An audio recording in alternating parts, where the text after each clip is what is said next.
Hello mga mamis! Crab rolls ba yung cravings nyo? Halika, gawa tayo. Kailangan mo lang ng cucumber, carrots, crab sticks, lettuce, and yung rice paper. Una, balatan muna natin yung cucumber gamit ang peeler or kaya knife pag wala tayong available na peeler.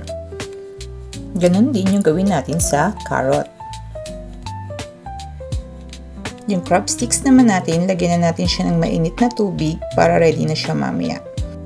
Cut na natin yung ating cucumber into thin strips. Yan, so cut lang natin siya hanggang sa matapos natin yung buong cucumber. And same with the carrot.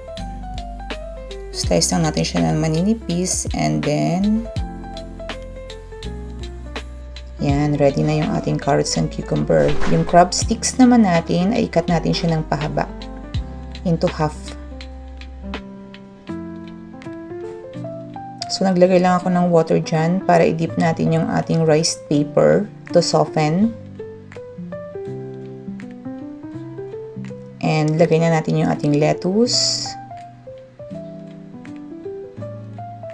carrots, and sliced cucumber. Then, naglagay lang ako ng 2 pirasong crab sticks. Yan. And then, i-roll na natin ng mahigpit para ma-secure natin yung filling.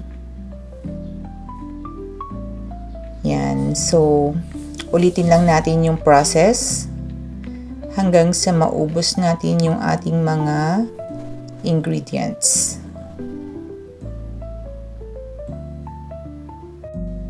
Let's make another roll in a different view para makita nyo ng maayos.